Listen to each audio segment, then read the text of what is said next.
Hemos presentado Mi alma tiene sed de Dios.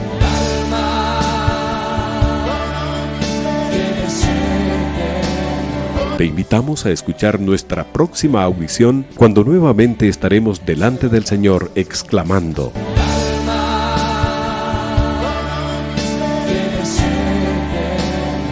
Mi alma tiene sed de Dios. No te lo pierdas.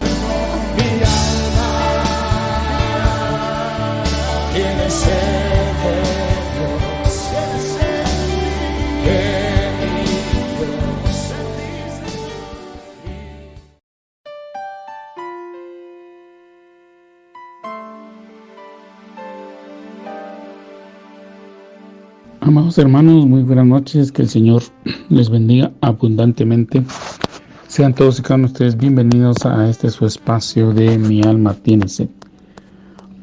Estamos estudiando en el libro de Apocalipsis, estamos leyendo y meditando, haciendo algunas reflexiones en el libro de Apocalipsis relacionadas con el tema matriz, que es la venida del Señor o el regreso del Señor por su iglesia. Y estamos ahorita en los capítulos 2 y 3 viendo el mensaje de el Señor a las iglesias.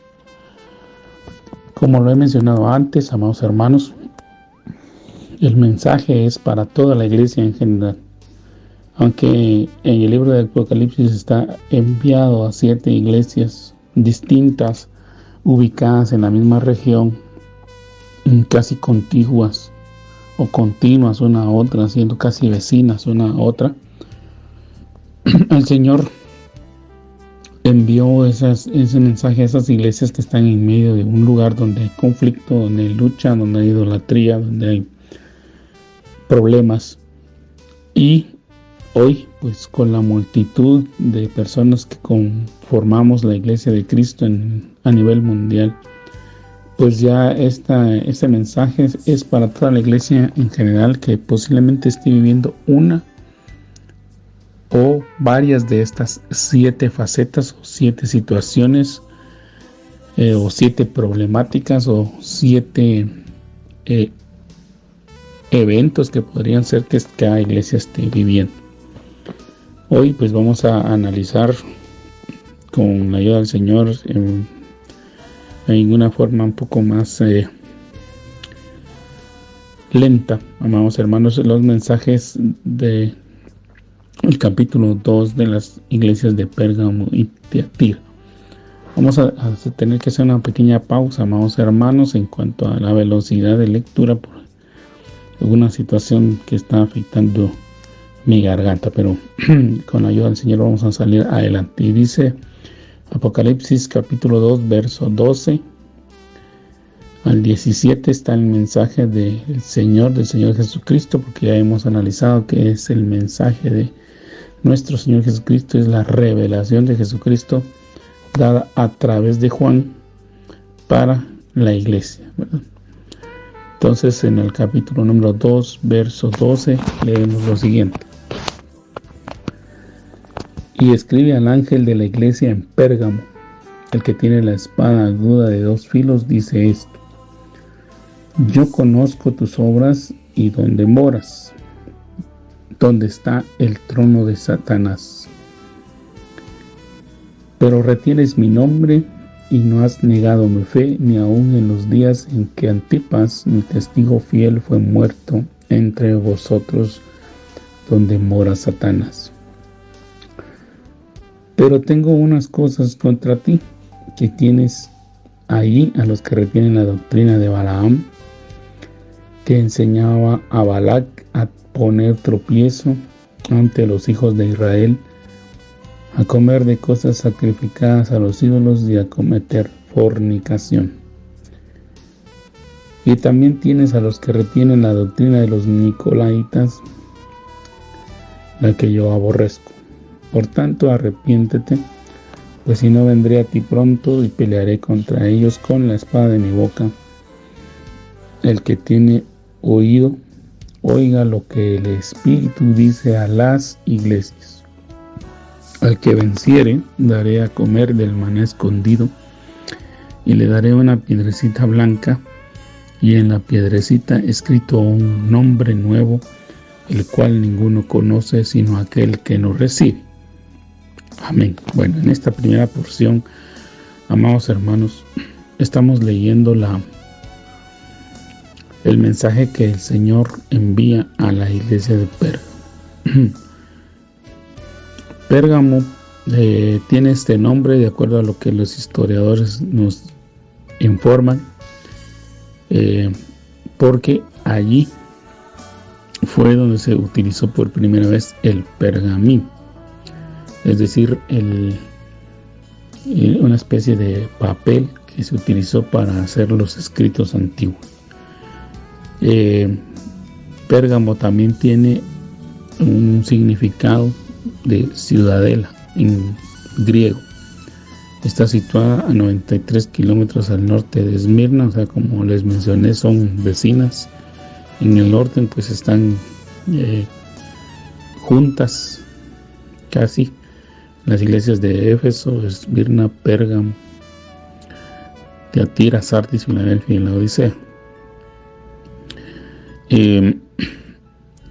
Están juntas y el mensaje que está hablando ahí el Señor, como lo hemos visto, es que Él tiene esa espada que discierne el pensamiento. Dice la espada aguda de 2 filos. Esa es la poderosa palabra que está en la boca de nuestro Señor Jesucristo. Recordemos que en Hebreos 4:12 ese nos menciona que la palabra del Señor es como espada de 2 filos que penetra en lo más profundo. El texto literalmente dice en Hebreos capítulo 4, verso 12 en adelante: porque la palabra de Dios es viva y eficaz y más cortante que toda espada de 2 filos y penetra hasta partir el alma y el espíritu, las coyunturas y los tuétanos, y discierne los pensamientos y las intenciones del corazón. Y no hay cosa creada que no sea manifiesta en su presencia. Antes bien, todas las cosas están desnudas y abiertas a los ojos de aquel a quien tenemos que dar cuentas. Entonces, amados hermanos, vemos que el libro de Apocalipsis, desde sus inicios, que nos habla de muchas figuras, todas siempre relacionadas o que señalan o apuntan a nuestro Señor Jesucristo. Ahí vimos que Él se va identificando como el que está en medio de los 7 candelabros, el que tiene en su mano las 7 estrellas, el que estuvo muerto pero que ahora vive, recordándonos que Él ofrendó su vida, la entregó para que a través de ese sacrificio nuestros pecados fueran perdonados. Y ahora vive, está asentado a la diestra del Padre, es un Todopoderoso, que está en la parte del Todopoderoso intercediendo por nosotros y que va a venir por la iglesia. Entonces, Él es el que se está identificando acá. Y como lo he mencionado, amados hermanos, es algo que la iglesia no debe de perder de vista. Nosotros no debemos de olvidar que la iglesia depende totalmente del Señor Jesucristo. No es un órgano independiente, no somos una organización que no tenga que rendirle cuenta a nadie. Al contrario, nosotros, amados hermanos, vamos a ser juzgados por el Señor mismo. Somos juzgados continuamente por el Espíritu Santo, ¿verdad? Que es el que tiene que hacernos ver en dónde nos estamos equivocando, amados hermanos. Nosotros deberíamos estar pidiendo continuamente el consejo del Espíritu Santo antes de actuar, antes de obrar, y no contristarlo con nuestras acciones. También debemos darle cuentas al Señor, porque obviamente somos representantes de Él, actuamos en su nombre y debemos de rendir cuentas de todo lo que hagamos. Entonces, al principio de cada uno de los mensajes, amado hermano, el Señor se describe como alguien con una característica específica y nos hace recordar pues nuestra dependencia de Él, que Él es el Señor de la iglesia y que es a quien debemos de rendirle cuentas. Tal y como lo mencioné cuando empezamos a leer ya los capítulos donde están los mensajes a las iglesias, hay una estructura donde el Señor les pone como un antecedente, él conoce qué es lo que hacen, cuáles son sus buenas acciones o sus buenas obras o el trabajo que realizan, y también algunas cosas que deben de corregir. Aquí pues el Señor nos hace ver de que Él está al pendiente de cada una de las actividades que realicemos. Lo mencioné en el programa anterior y lo vuelvo a hacer ahora, amados hermanos, de que la iglesia es un organismo vivo, no es un organismo muerto. Entonces tenemos que estar actuando continuamente, obrando en favor de lo que el Señor espera de cada uno de nosotros. Entonces no somos una iglesia acomodada, no somos un cuerpo que esté inerte, sino que al contrario estamos en constante movimiento, y el Señor es juez de todas esas cosas. O sea, nosotros no tenemos que como que informarle al Señor o recordarle al Señor, mira, yo estoy haciendo esto, yo estoy haciendo lo otro, sino que el Señor sabe qué es lo que nosotros hacemos y la intención con la que la hacemos. Ya vimos eso en las iglesias de Éfeso y en la iglesia de Esmirna anteriormente. No voy a regresar ahí. Posiblemente me quedé corto en algunas de las acotaciones que vimos, pero gracias a Dios el grupo que estamos en este momento estudiando esta serie, estamos tomando nuestra Biblia, estamos tomando esa responsabilidad de ir a analizar, profundizar, pedirle al Señor la guianza para que Él nos lleve y nos vaya indicando dónde debemos de reforzar. Entonces, aquí el Señor sabe qué obras hacemos y también dónde estamos ubicados. Para el Señor no es una sorpresa el que nosotros le digamos, Señor, mira, yo estoy haciendo tu obra en tal parte, porque Él sabe dónde estamos. Incluso algunos ministros han sido tomados específicamente para ir a esas regiones a veces de difícil acceso, regiones catalogadas como peligrosas o un cierto grado de peligrosidad, lugares donde a veces no accesan ciertos grupos por temor, ¿verdad?, por las situaciones que ahí se viven, pero el Señor sí sabe dónde estamos. Y en el caso de la iglesia de Pérgamo, dice que está ubicada donde está el trono de Satanás.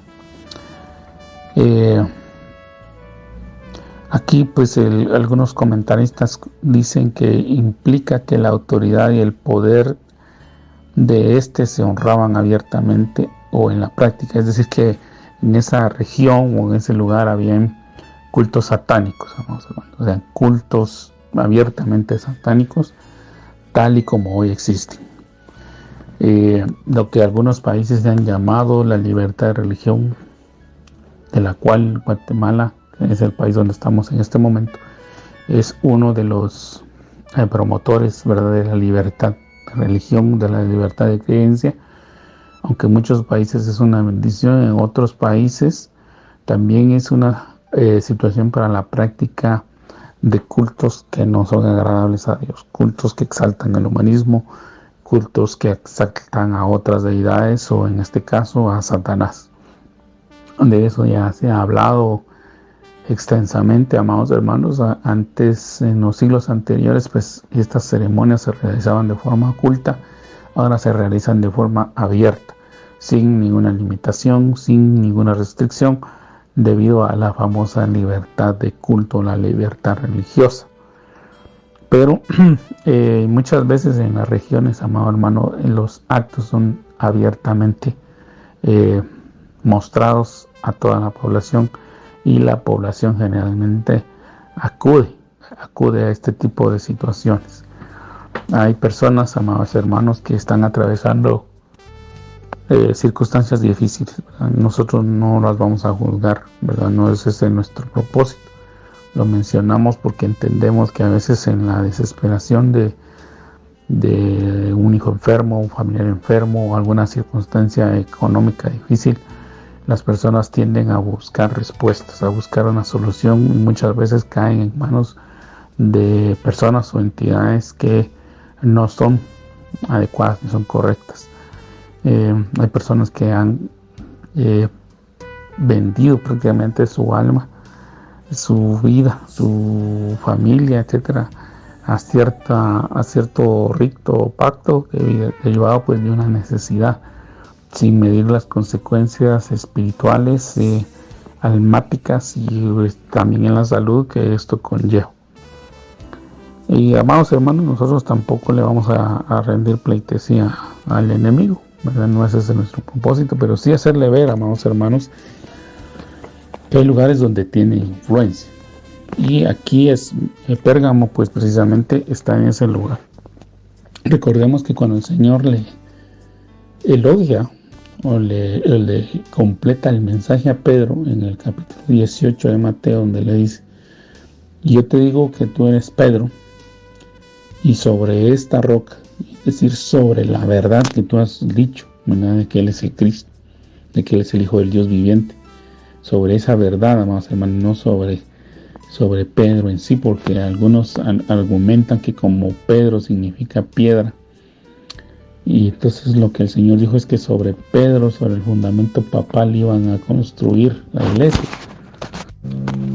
Porque recuérdense que el título honorífico que se le conoce como papado, lo que quiere decir es que son sucesores de Pedro, ¿verdad?, de aquel que fue nombrado sucesor de Cristo. Eso es lo que ellos pregonan. No es correcto, amados hermanos, porque el Señor dijo claramente: sobre esta roca. Y Pedro es piedra. Piedra no es una roca. Roca es algo más grande, más sólido, más fuerte. Y dentro del contexto bíblico entendemos que la roca hace referencia a Dios, hace referencia al Cristo, al Mesías, al ungido, porque la Escritura nos enseña que la roca los seguía cuando estaban en su peregrinación en el desierto, y esa roca era Cristo, y de esa roca le salió agua para que el israelita bebiera. Eso lo encuentra usted en el libro de Éxodo, Números, Levíticos y Deuteronomio. Ahí lo puede usted examinar claramente. Y en Deuteronomio capítulo 33, donde el Señor le da un canto a Moisés y a Josué para que el pueblo de Israel recordara las obras que Dios había hecho en su favor. En uno de esos primeros versos se dice que la roca es Dios, ¿verdad?, que la roca es el Señor Dios Todopoderoso que lo sacó. Entonces lo menciono, amados hermanos, para aclarar un poco ese punto, porque algunos dicen: amado hermano, mire, fíjese que lo que pasa es que ahí está el cimiento de tal y tal creencia, de tal religión. Pues déjeme decirle que es una mala interpretación de este pasaje.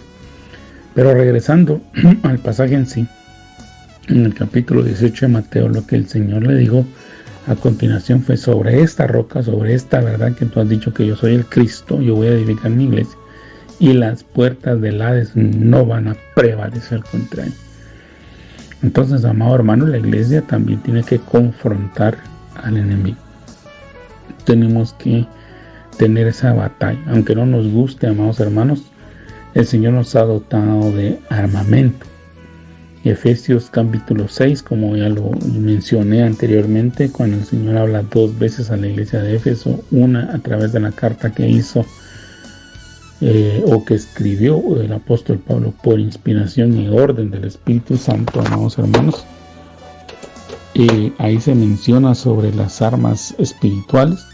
Pues de igual forma se le recuerda una vez más en Apocalipsis que la iglesia tiene una lucha, tiene una confrontación. Estamos en confrontación, amados hermanos. Aparte de todas las que existen en la actualidad, como la de Rusia, Ucrania, pues hoy tenemos, amado hermano, una confrontación contra el reino de las tinieblas. Y acá esta iglesia estuvo ubicada en un lugar que se le conocía como el trono de Satanás, y también se le dice que están en la morada de Satanás, seguramente por un culto abiertamente que se le daba en esa región a Satanás, al enemigo, ¿verdad? Ahí está. Pero la iglesia se mantiene fiel y permanece haciendo la obra. Y es ahí donde, amados hermanos, nosotros tenemos que recordar. Tenemos parientes que aún están presos, amado hermano, en la idolatría, en el costumbrismo, en la religiosidad. La batalla es espiritual. Por eso la Escritura en Efesios precisamente nos recuerda que nuestra lucha no es contra carne y sangre, sino contra principados, potestades, gobernadores en las regiones celestes. Entonces, amados hermanos, nuestra lucha no es contra carne y sangre.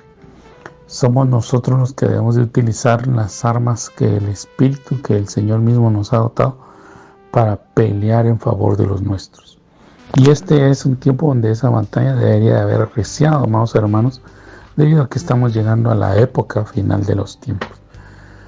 Nuestro deseo no debería ser o no debe ser que los nuestros se pierdan, sino que al contrario todos se salven.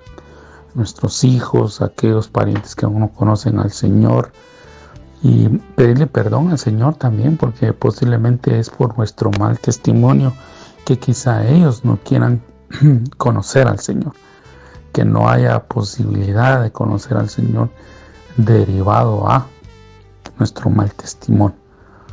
Lamentablemente la iglesia actual, amados hermanos, tiene un buen testimonio interno dentro de la iglesia.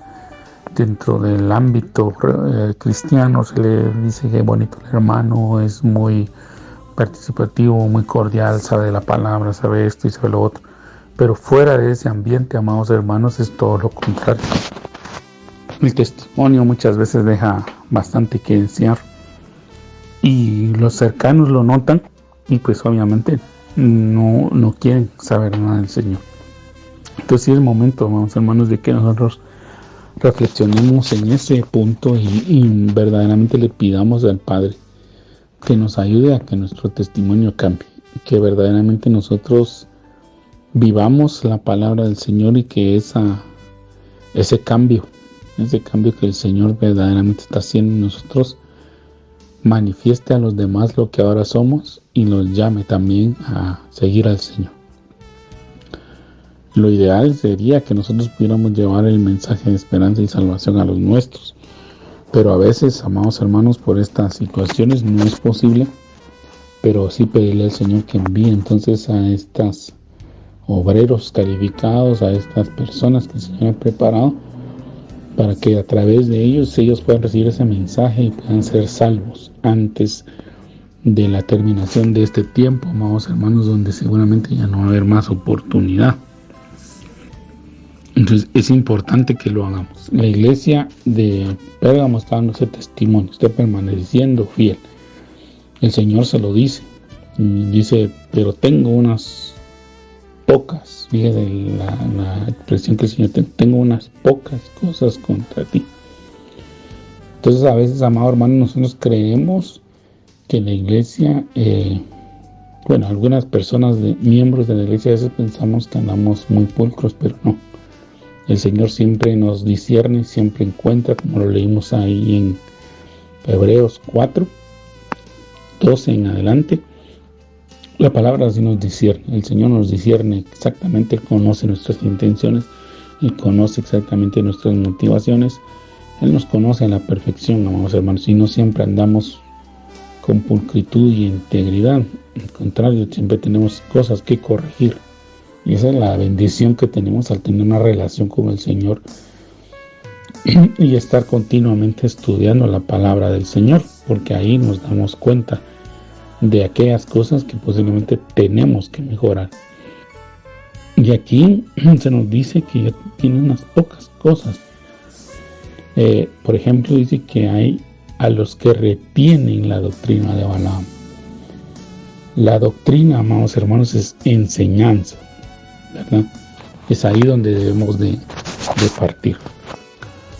La doctrina es una enseñanza fundamental. En el caso de nosotros los creyentes, amados hermanos, nuestra enseñanza debe estar fundamentada en la Biblia, pero en todo el contexto bíblico, ¿verdad? Y yo sé, amados hermanos, que algunos tenemos que profundizar un poquito más en algunos términos que en la Biblia hay, ¿verdad? Se nos habla de hermenéutica, se nos habla de interpretación bíblica, se nos habla de teología, y aunque son algunos términos que nosotros pensamos que son difíciles, son importantes que los tengamos presentes.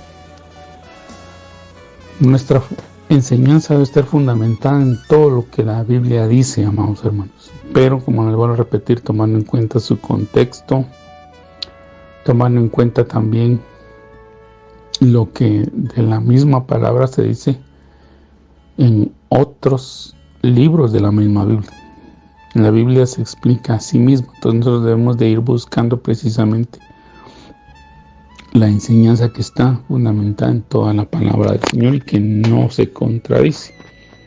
Hay personas que han argumentado que la Biblia misma se contradice, pero eso no es correcto, amados hermanos. Cuando usted estudia y lee, ¿verdad? Porque el punto primordial de lo que quiero decir es que nosotros como creyentes le debemos dedicar tiempo, y tiempo de calidad, a la lectura, al estudio, a la meditación y a la reflexión en la palabra del Señor. Estoy mencionando 4 cosas, no solamente la lectura, porque hay personas que leen, y a mí me han pasado a veces, nos leemos desde Génesis a Apocalipsis, pero no nos detenemos a estudiar, a meditar y a reflexionar. Muchas veces agarramos una lectura continua sin ponernos a estudiar, meditar, reflexionar lo que el pasaje nos quiere enseñar, y la profundidad que el pasaje tiene, la enseñanza que nos quiere dar, y dónde es que se complementa o dónde es que le podemos encontrar un mayor sentido. Entonces, se lo menciono porque hay personas que se han atrevido, amados hermanos, a sacar enseñanza supuestamente basada en la Biblia, o mejor dicho, que tienen un fundamento bíblico, pero no completo, sino que solamente en alguna porción. Y eso es lo que ha dado problema a la iglesia, en que hay doctrinas equivocadas o malas enseñanzas o falsas enseñanzas, ¿verdad? Que han utilizado una porción, inclusive un pedacito de un mensaje que la Biblia da, para sacar otro contexto o una enseñanza que no es la que la Biblia está dando. La misma palabra del Señor nos habla de la sana doctrina, la doctrina o enseñanza de Dios, y nos habla de la falsa doctrina, la mala enseñanza, y de doctrinas que no proceden de Dios. Entonces aquí es lo que el Señor está apuntando. Nosotros como iglesia, vamos a ver, en este tiempo estamos precisamente en ese peligro. El peligro ha estado desde que el Señor se fue, pero ahora hay una abierta manifestación del mismo, que hay enseñanzas equivocadas, enseñanzas que enfatizan, mejor dicho, quizás cierto aspecto más que otro. El Señor, por ejemplo, nos anhela que seamos santos, ¿no? Que guardemos la santidad, que seamos buenos hijos, que demos buen testimonio. Entonces la palabra del Señor nos exige la santidad, nos exige la consagración, nos exige, amados hermanos, que tengamos compromiso para con Dios. Pero algunas falsas enseñanzas, o algunas enseñanzas que no están de todo completas, o que guían a las personas a sacar conclusiones erradas, serían como la siguiente. Le pongo un ejemplo. Hay personas que el Señor Jesucristo, lo que Él literalmente dijo fue: yo no he venido a abrogar la ley, sino yo he venido a cumplir la ley. Entonces, amado hermano, el Señor especificó claramente que Él venía a darle cumplimiento a la ley, Él venía a darle el sentido correcto a la ley. Pero no vino a decir que dejaba sin efecto la ley, sino que dijo: vengo a darle el sentido a la ley. Y en algunos casos el Señor le puso más exigencia a la ley, ¿verdad? Hay ejemplos en la palabra que nos hablan de que el Señor le puso más exigencia a la ley. Por ejemplo, dice: no matarás. Habéis oído que dijo: no matarás. Pero yo le digo a ustedes que cualquiera que llame tonto, que llame imbécil, que llame raca, como dice algunas versiones de la Biblia, a su prójimo, es reo de condenación. Entonces el Señor ya elevó el nivel de la ley, ¿verdad? La ley dice: no asesinarás. Ese es el término que utiliza.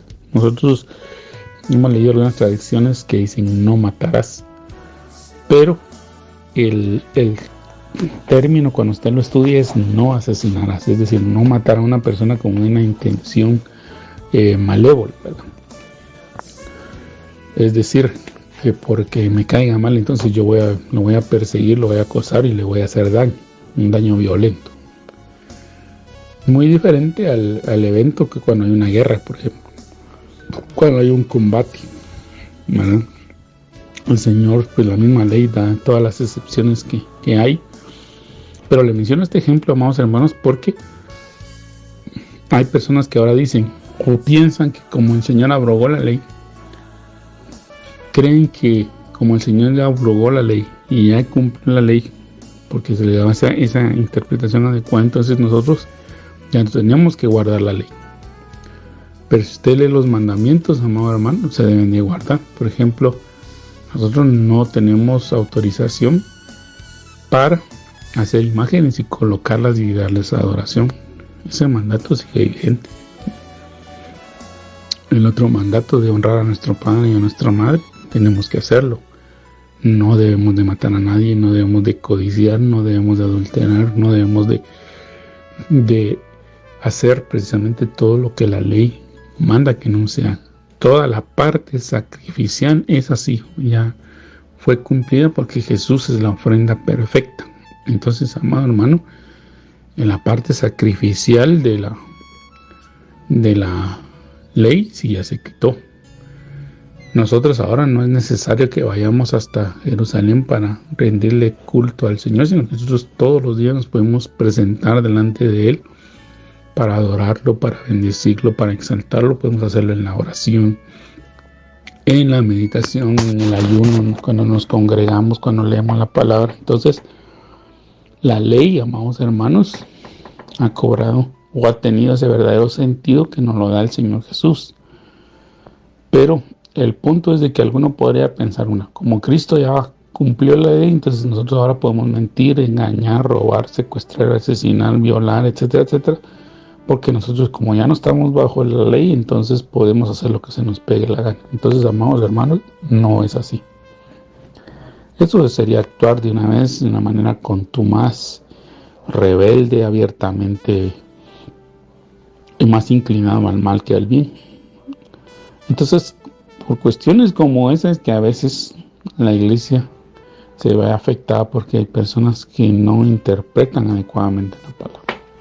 Y todos estamos en la responsabilidad, amados hermanos, y la obligación, responsabilidad y obligación de leer la palabra del Señor, de estudiarla, de meditarla, de reflexionarla, pero más que cuando lo estemos haciendo, orar para que el Señor nos explique, porque obviamente nosotros tenemos la bendición ahora de que podemos accesar al escritor de la Biblia, que es Dios mismo, que es mediante su Espíritu Santo. Entonces Él nos va a enseñar cuál es el sentido de la palabra, qué es lo que correctamente se quiere decir, cuál es el contexto, a dónde se va a aplicar, cómo la debemos de entender, cómo es que la debemos de vivir, porque la palabra del Señor, amados hermanos, no se limita únicamente a que la sepamos, sino que la palabra del Señor tiene que ir más allá y la tenemos que vivir para que todos vean, amados hermanos, la obra de Dios, que es grande y maravillosa. Entonces, por ejemplo, aquí se nos habla de la doctrina de Balaam. Fíjese, aquí le están atribuyendo una enseñanza a Balaam. Cuando usted va a Números, capítulo número 22, 23 y 24, que es donde está la historia de este profeta, porque se le llama profeta, lo que vemos ahí es que hay un hombre que tenía un don de parte de Dios, pero que lamentablemente lo había vendido, lo había torcido. Balaam se llegó a conocer como aquel que dice que cuando pronunciaba palabras de maldición sobre un pueblo, quedaba verdaderamente maldito. El pueblo de Israel estaba avanzando en sus trayectos, estaba rumbo hacia la tierra prometida. Dios la guardaba, Dios la protegía. Pero cuando llegó a cierto territorio, específicamente a una región de Moab, Balac, el rey, mandó a traer a Balaam, el profeta, para pedirle que maldijera al pueblo, y le ofreció dinero. Le dijo: mira, yo te voy a dar una buena riqueza, te voy a dar una buena ofrenda, te voy a dar una buena cantidad de dinero si tú vienes y me maldices a este pueblo. Ahí vemos en el contexto que Balaam le preguntó a Dios si iba o no iba. Dice que Dios le respondió, le dijo que no fuera. Ese fue el mandato de Dios, que no fuera.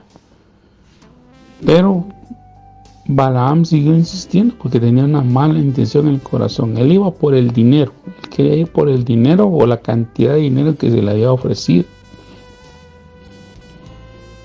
No porque estuviera sujeto a Dios. Era un hombre que había vendido su don. Comerciaba con el don. Y amados hermanos, ahí vemos ejemplos en la Biblia de personas que a veces venden su don. El don que Dios les ha dado y que en lugar de utilizarlo para edificación de la iglesia, para la edificación del pueblo, para la bendición del cuerpo, lo utilizan para su beneficio personal. Y eso Dios lo detesta. El Señor, pues obviamente molesto, envió a su ángel que iba a matar a Balaam, porque vemos que Balaam actuó con necedad, con terquedad. A mí se me figuran los ejemplos como cuando uno de hijo le dice al papá: mira papá, fíjate que yo quiero ir a tal fiesta, que no sé qué, que no sé cuánto, y el papá le dice a uno no. Pero está uno fastidia al papá diciéndole: papá, yo quiero ir, papá, y el papá le dice, llega un momento que el papá se molesta y mejor le dice: haz lo que se te pegue la gana. Pero ese hacer lo que se te pegue la gana es decirle, en otras palabras, anda, pero si hay consecuencias son tu problema, yo no te voy a ayudar.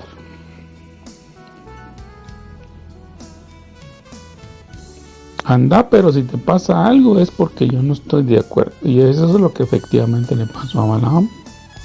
Balaam ya le había preguntado a Dios y Dios le dijo: no vayas.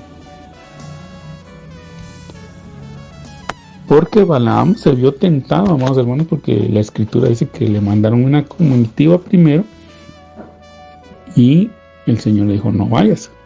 Vino, despidió la comitiva y, haciéndose el espiritual, dijo: a mi Dios no me dio permiso, así que yo no voy, que les vaya bien.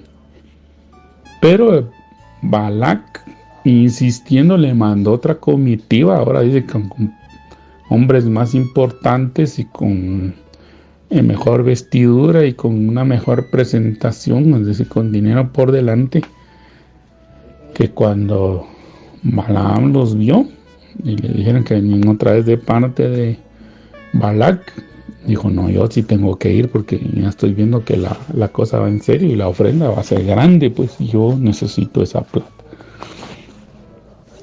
Y se fue, a pesar de que ya había tenido la primera orden de parte de Dios de que no fuera. Fue por ambición. El ángel se le apareció en el camino. El ángel lo reprendió de tal manera que hasta su mula, su burra, le habló. Y aún viendo eso, Balaam siguió necio el camino. Solo que esta vez el ángel del Señor, pues ya con la espada en la mano, como le digo, ahí vemos otra vez ese ejemplo de la espada de doble filo. Cuando vio Balaam al ángel de Jehová, porque se especifica que el ángel que llegó fue el ángel de Jehová, no fue un ángel cualquiera, fue el ángel de Jehová, que es figura del Señor Jesucristo. Lo vio con esa espada de dos filos. Balaam tuvo temor. Lo leímos en Hebreos, que esa espada discierne las intenciones, pues, y nos hace ver lo que hay en nuestro corazón, porque delante de su presencia no podemos ocultar nada. Entonces el ángel de Jehová le dijo: vas a ir, pero solo vas a decir lo que yo te diga.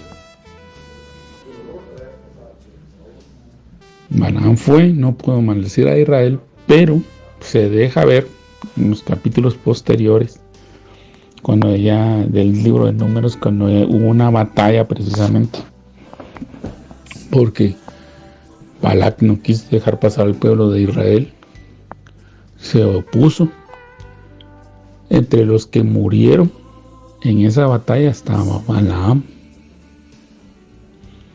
O sea que Balaam no se fue del todo de la tierra de Moab, sino que regresó, seguramente a cierta distancia regresó y le enseñó a Balac que la forma que tenía para hacer tropezar al pueblo de Israel era precisamente eso que se menciona ahí, que los invitaran a comer cosas sacrificadas a los ídolos y a cometer fornicación, cosa que el pueblo tenía prohibido.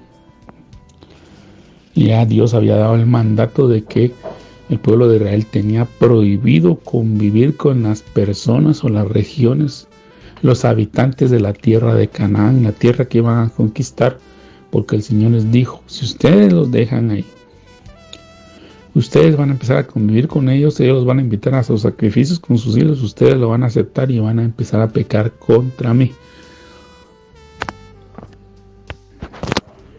Por eso es importante, amados hermanos, que leamos la Biblia. ¿Por qué? Porque Dios precisamente le había hablado a Abraham, le habló a Isaac, le habló a Jacob, le habló a Moisés y después le habló a todo el pueblo, diciéndoles, miren, yo les voy a dar una tierra. Esta tierra se las voy a dar a ustedes no porque ustedes sean buenos, ni porque sean la mejor población de todo el mundo, ni porque ustedes sean más santos que otros, sino que se los voy a dar a ustedes porque la población de esta tierra yo ya le di la oportunidad. Ya le di la oportunidad para que se arrepientan y en lugar de arrepentirse tienen prácticas abominables para mí.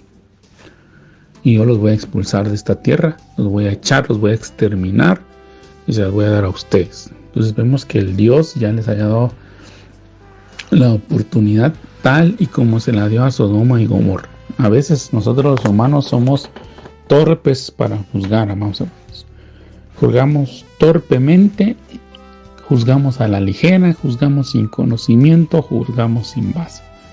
Hay personas que se han atrevido a pensar de que Dios es malo, de que Dios es un sanguinario, por aquí y por allá, y lo critican fuertemente y nosotros muchas veces lo permitimos por ignorantes. Porque la Biblia nos explica por qué razón el Señor actúa de ciertas formas. Por ejemplo, cuando actuó en la Torre de Babel, Él vio que toda esa gente tenía la intención de levantar una torre, no para adorar a Dios, no para exaltar a Dios, sino primero para exaltarse a sí mismos y segundo, según ellos, para tener contacto con los dioses, con las deidades. Y Dios se molestó y no se los permitió. No fue un plan que haya nacido con una intención pura, fue con un plan que nació con una intención perversa y malvada. Entonces Dios decidió descender y confundir las lenguas y separarlos, porque no quería que las personas actuaran de esa manera tan pecaminosa. Y por eso los extinguió. Y en el caso de todos los que poblaron anteriormente el territorio o la tierra de Canaán que se le fue dada a Israel y que habita Israel, el Señor fue bien claro en decirles, yo voy a tener que exterminar a esta gente porque ya les he dado la oportunidad para que se arrepientan y no lo hacen. Ya les llamé, ya les envié, porque ejemplos de la misericordia y la bondad de Dios hay muchos. Vemos que el Señor, por ejemplo, envía a un profeta Jonás a un Nínive que estaban lejos de su lugar de ejercicio, digamos, del ministerio. Lo envía a otro lugar con el mensaje de que se arrepientan. Y Jonás no quería ir. Pero vemos la respuesta de Nínive, que se arrepintió, pero Dios le dio la oportunidad de que se arrepintieran, al igual que Dios lo está haciendo hoy con nosotros, de que procedamos al arrepentimiento. Pero el Señor nos ha estado llama y nos estaba de predicar y enviar el mensaje de esperanza y salvación, pero nosotros los seres humanos en nuestra necedad, en nuestra terquedad, no hemos querido atender ese mensaje. Entonces, al igual que cualquier papá terrenal que hace una o dos advertencias y después tienen que aplicar un castigo, Dios también tiene que actuar de la misma manera. Dios tiene facetas, sí. Una es el amor y la otra es el juicio. Dios aplica el amor. Cuando las personas no quieren un amor, pues tiene que aplicar el juicio, porque Él es el soberano, Él es el Señor. Entonces, amado hermano, vemos pues que Balaam se quedó con esta situación de el rey de Moab, que se llamaba Balac, y lo aconsejó y le dijo: mira, la forma en que hay para hacer caer a este pueblo es que las mujeres vayan e inviten a los hombres a que participen en los sacrificios, y como en los sacrificios ya los emborrachen, los ayuden a tomar otras cosas, ellos se van a ir, van a empezar a pecar. Cuando pequen, Dios se va a apartar de ellos. Y efectivamente así pasó. La escritura nos deja ver ya luego en los capítulos 25, 26 por ahí del libro de Números, que el pueblo de Dios empezó a ir a participar en los sacrificios y empezó a pecar y cayó en inmoralidad, y Dios tuvo que mandar una plaga.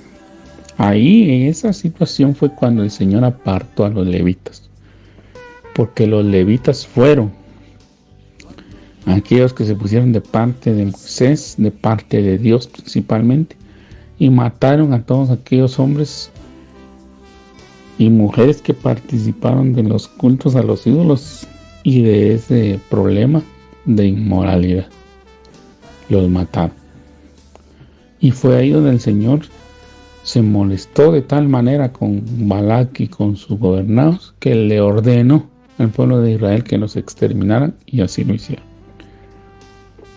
Porque con Dios no se juega. Entonces, amados hermanos, vemos que esa misma situación que se dio en el libro de Números se vuelve a repetir aquí en Apocalipsis, porque le dice: tienes aquí a los que tienen la doctrina de Balaam. Eso ya está en el Antiguo Testamento, como les he dicho, en los capítulos 22 al 25 e inclusive el 31 del libro de Números. Pues es importante que leamos toda la escritura, toda la escritura. También vemos acá que se nos habla de la doctrina de los Nicolaitas, la cual pues también ya practicamos de ello cuando revisamos la iglesia de Éfeso, y pues es el humanismo, ¿verdad? Es el humanismo. Entonces, amados hermanos, el Señor nos llama al arrepentimiento. Aquí dice en el verso 16: por tanto, arrepiéntete, pues si no, vendré a ti pronto y pelearé contra ellos con la espada de mi boca. Entonces, amados hermanos, aquí se le ofrece la recompensa del maná escondido. Recordemos que el maná era el alimento con el que Dios empezó a sostener a su pueblo en la travesía del desierto. Era un alimento que el Señor mandaba continuamente, diariamente, que servía para el sustento del pueblo. Dice que tomaban muchos sabores.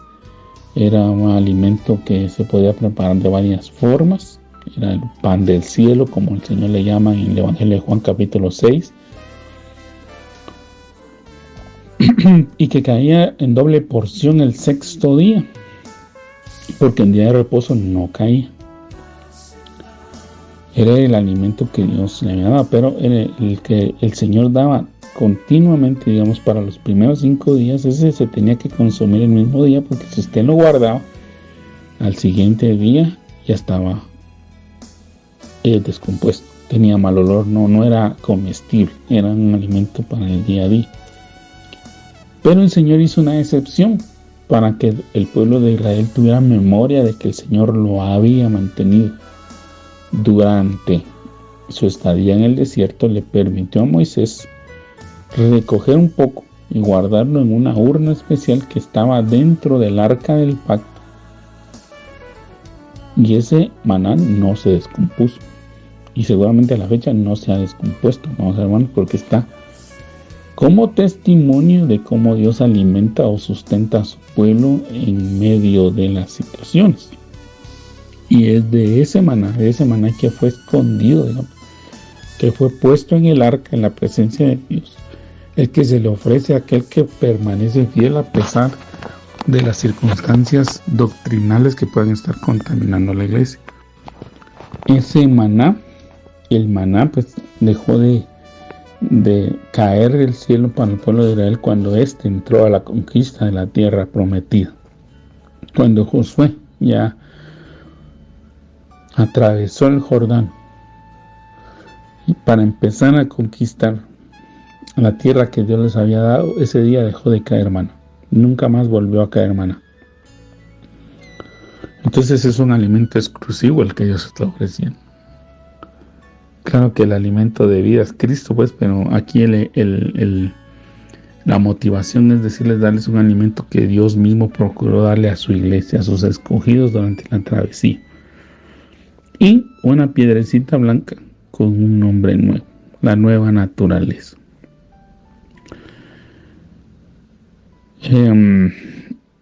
Dice aquí que son recompensas de la fidelidad. Vemos también que el nombre nuevo, amados hermanos, está puesto en una piedrecita blanca. Esa piedrecita blanca, dice aquí la escritura, que en la época de Juan la piedra blanca podía significar la exoneración de cargos legales, pero parece mejor relacionarla más bien con una costumbre de los juegos atléticos griegos de dar una piedra blanca al vencedor del torneo o a los gladiadores en los juegos romanos, cuando estos se ganaban la admiración del público y se les permitía retirarse del combate. Este símbolo de victoria sobre los enemigos de Dios no puede separarse de un nombre nuevo, que identifica al creyente obediente en términos de su carácter particular.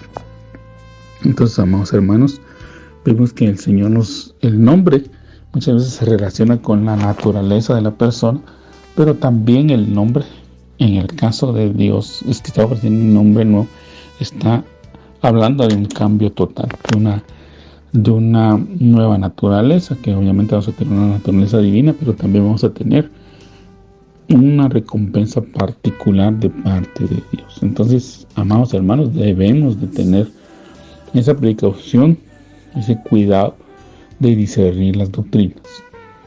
Por ello, se nos demanda a todos, amados hermanos, no solo a los pastores, no solo a los que están en un ministerio primario, sino a todos, porque ya lo he mencionado, amados hermanos, que la responsabilidad es mutua, es doble, del que oye como del que habla, pero también del cristiano, en todo el sentido de la palabra, que él está obligado, tiene la responsabilidad, la obligación de leer la Biblia.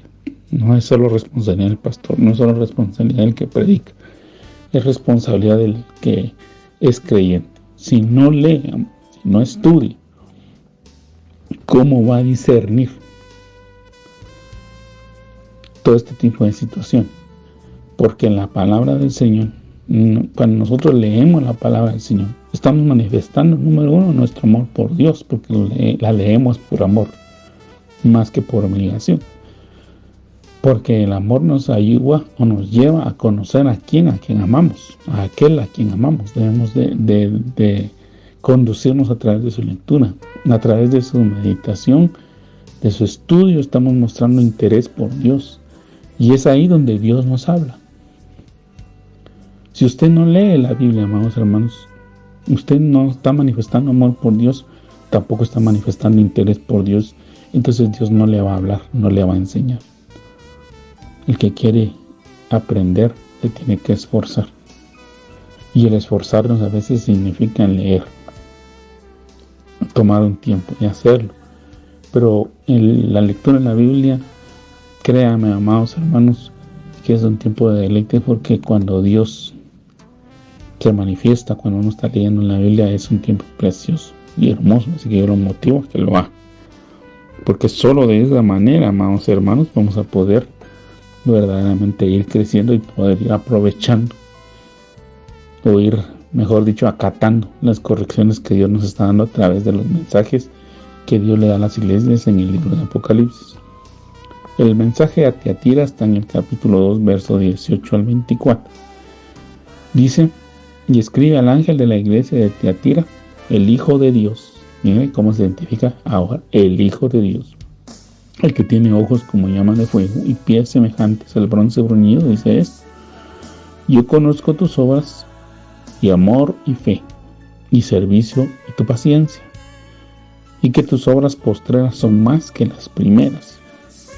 Pero tengo unas pocas cosas contra ti, que toleras a esa mujer Jezabel, que se dice, profetiza, enseña y seduzca a mis siervos a fornicar y a cometer cosas y a comer cosas, sacrificadas a los ídolos. Y le he dado tiempo para que se arrepienta, pero no quiere arrepentirse de su fornicación.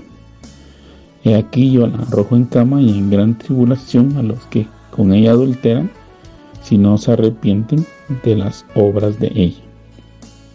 Y a sus hijos heriré de muerte, y todas las iglesias sabrán que yo soy el que escudriña la mente y el corazón, y os daré a cada uno según vuestras obras. Pero a vosotros y a los demás que están en Tiatira, en cuanto no tienen esa doctrina y no han conocido lo que ellos llaman las profundidades de Satanás, yo os digo, no os impondré otra carga.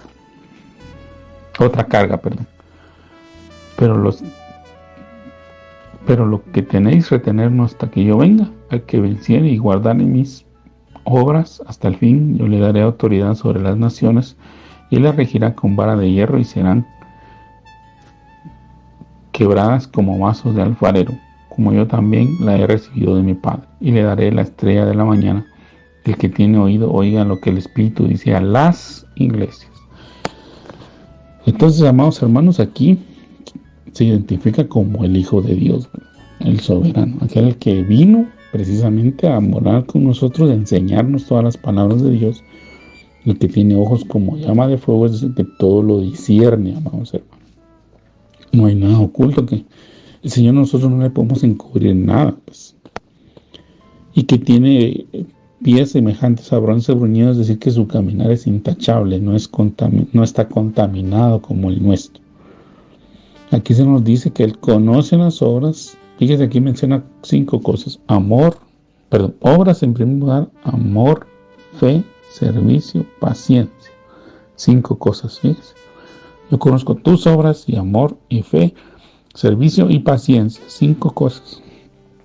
Y que tus obras postreras son más que las primeras. Entonces es una iglesia que ha ido avanzando, amor, que ha ido desarrollando. Pero me menciona aquí que la situación que tiene es tolerante.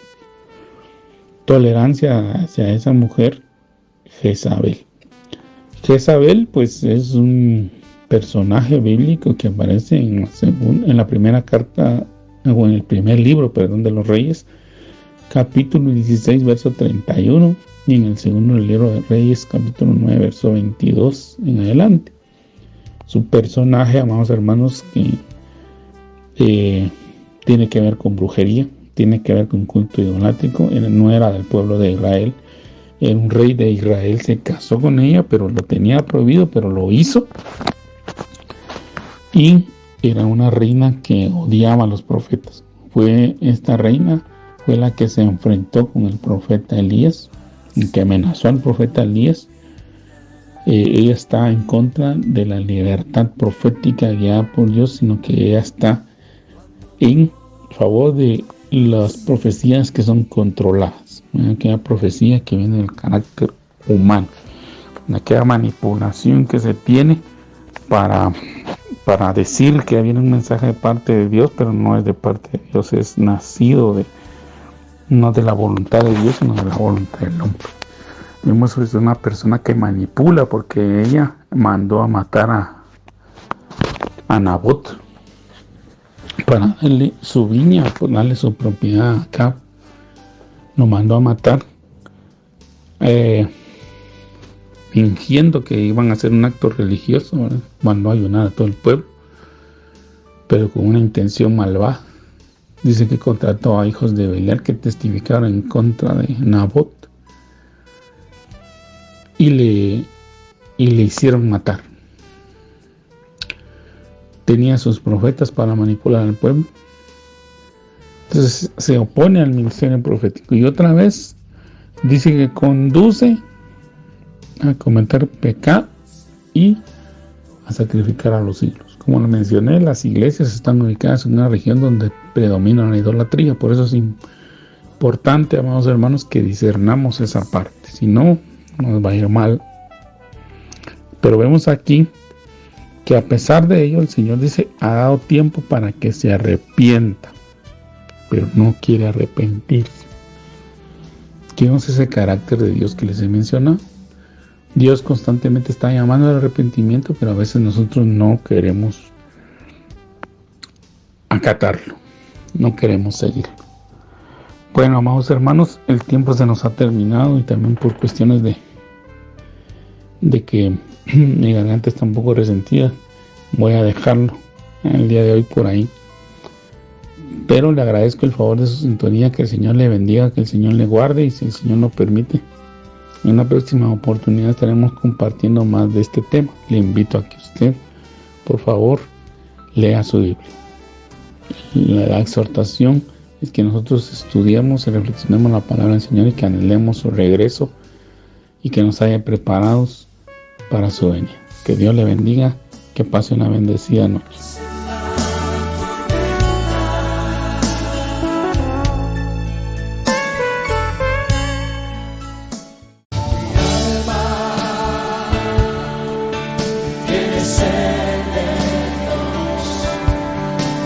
Hemos presentado Mi alma tiene sed de Dios.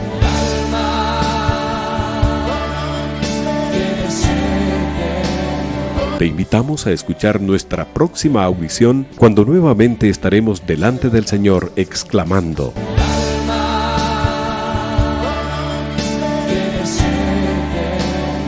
Mi alma tiene sed de Dios.